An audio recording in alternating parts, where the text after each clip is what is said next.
Okay, at this point, all of you should have a new document with your name, first and last name, and iExpress as the title. Background should be transparent, and this checker box means transparent like we learned on the iPads. It means that you don't have a background whatsoever. It's blank, it's free. So now our first task is to put in the photo of your iExpress position. So we're going to go up to File. And there's a new terminology in a new word in Photoshop that I'm going to get you to learn and understand, and that's place. And this word allows you to put in a photo from anywhere, from your computer, from the internet, lets you place it into your Photoshop document.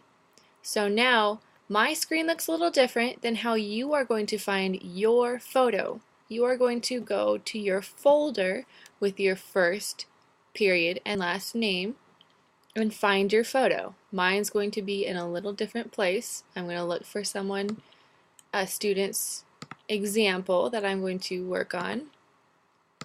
But you find your photo to place into your document, okay? Let's do Annika. Okay. Now it should take a little bit to load. Give it some time.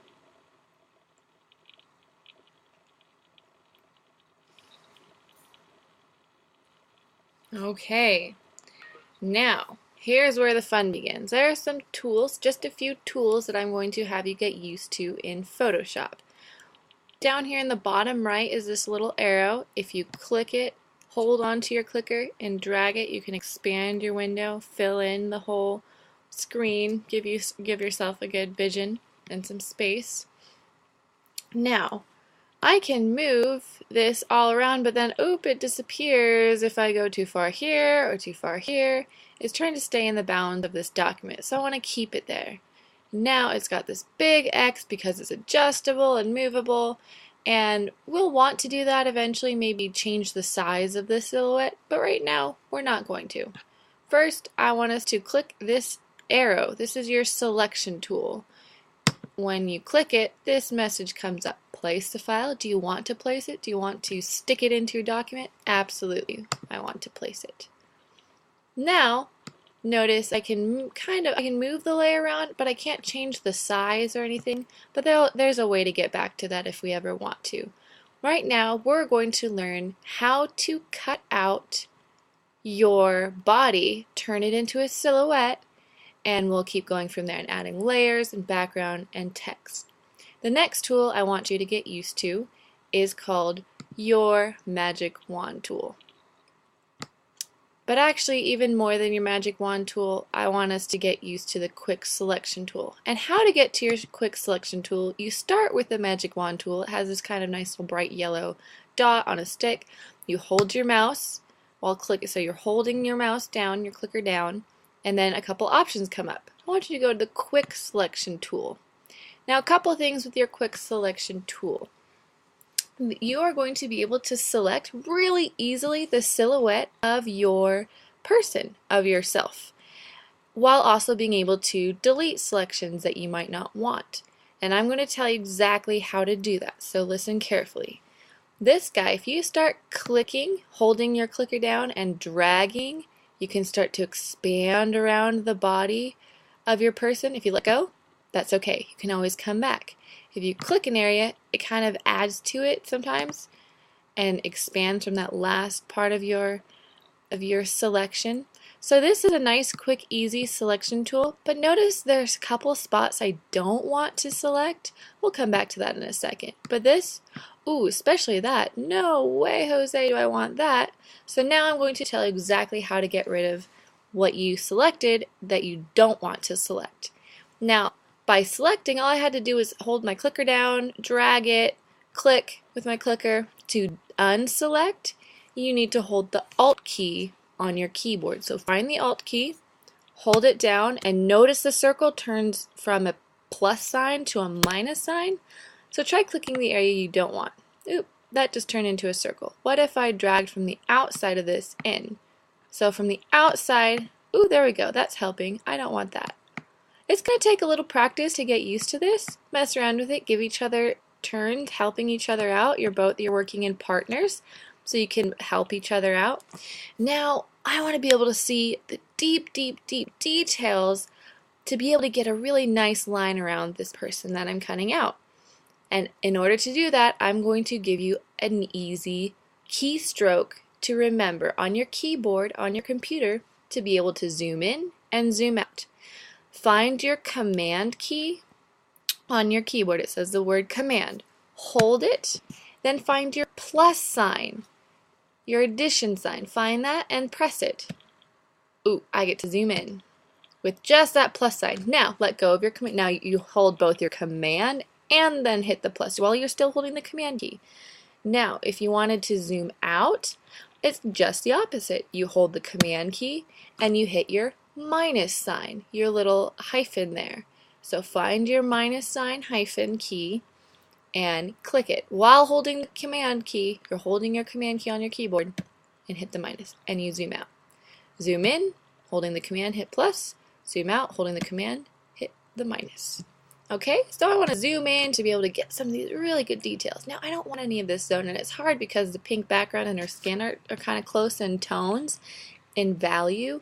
So now it's wanting to select all that. So I'm just going to go back to the Alt key on my keyboard. Hold Alt, see the little minus sign come up, and click that area that I don't want. Click it. And then maybe I want part of that finger. And it's just going to take a little bit of work. If you ever want to change this brush size and get even more finer detail or less, make it bigger even, up here at the very top, you have your brush size. Now look at this. When we were on the iPad, we talked about radius. Now we're talking about diameter. Close to the same thing. The larger the diameter, right, the bigger your circle is, right? The smaller the diameter is from, remember, one side of your circle to the other side of the circle. So the smaller that line is, the smaller your circle is. Okay? That's all I want you to mess with. Don't mess with the hardness and don't mess with the spacing or anything else, just the diameter if you ever want to change the size and get into really small detail here. So again, I don't want any of that space, so I'm going to hold the Alt key and click in there.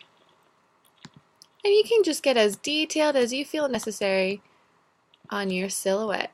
And I'm liking that. I might come back in here. Now, I want to finish getting the rest of her body, so I'm not holding the Alt key anymore, and I'm just clicking around, selecting her. Little doohickey came out over here. I'll take care of that by holding the Alt key in just a second. Look how nice that just crops and selects, and holding the Alt key. I don't want this little bit. Okay. So if you need to pause the video, pause it now and work on your image and select the entire person that you want. We don't want any of these little extra hiccups out here, anything selected that we don't want. So again, Alt key to get rid of anything you don't want selected, okay? Now, I'm going to zoom out, remember holding the command key and hitting the minus sign. Zoom out. I've got every bit, I'm going to zoom out again, every bit of what I want selected, set. Done. I'm good to go. Now, what I want to do is talk about fill. And we're going to fill this selection. This dotted line that's moving, it means it's selected. This is my selection tool that has selected this portion of the image. Now I want to fill this selection with black. Now I'm going to talk about two colors you have here.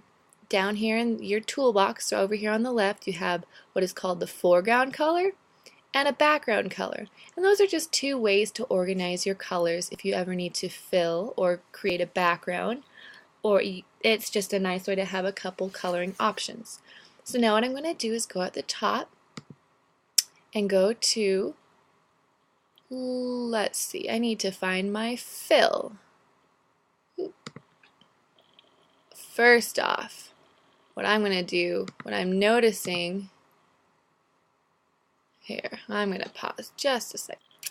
Okay, now coming back to, I've done a little something that you probably don't want to see. Hold on. Just ignore what I just did for a second. Okay, we're back here. Miss Rojas had a little glitch in how she set up her Photoshop, and I realized there's one key thing that we have to do. before we can add color or fill in this space. What I want you to do is come down here, ignore what I just did on the screen. You have your layer section. Remember our layer box from our iPad? Here at the bottom, we have our layers for Photoshop.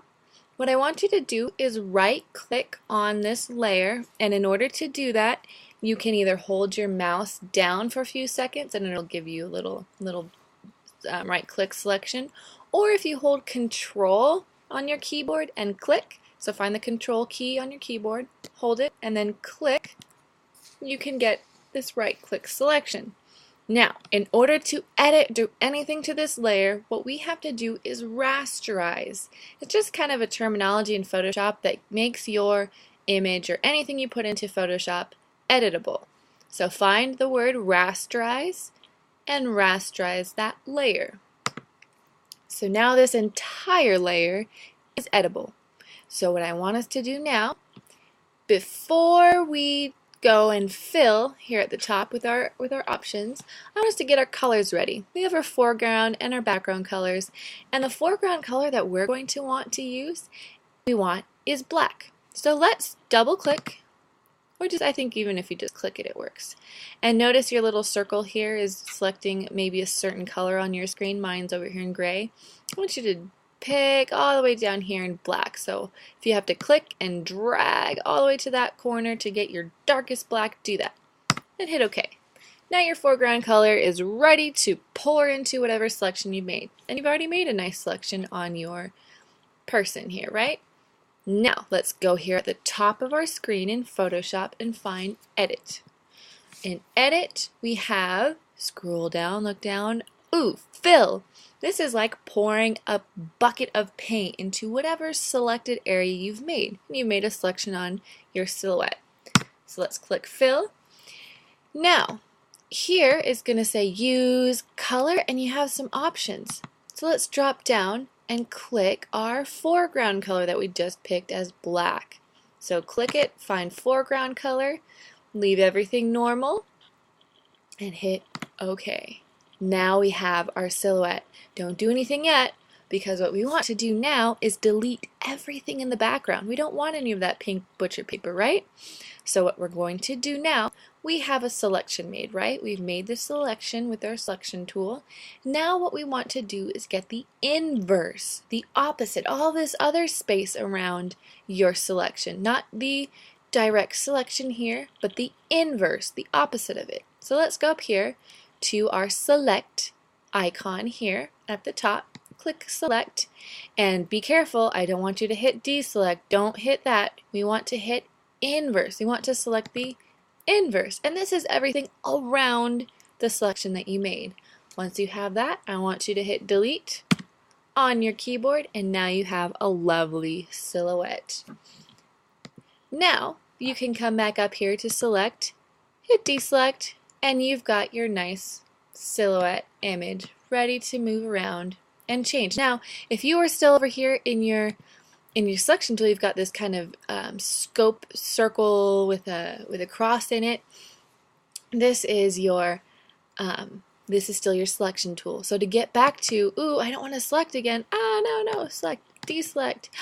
We need to get back to our move tool, our selection tool. So click here, and this lets you move anything around, change and move it around.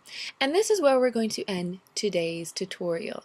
At this point, if you've reached this point in your document with the help of your partner, I want you to switch and take turns with your other partner and give them the chance to get to this level in their Photoshop. If you have to pause and rewind this tutorial, go ahead, and we will go forward with the next layers next time we come together.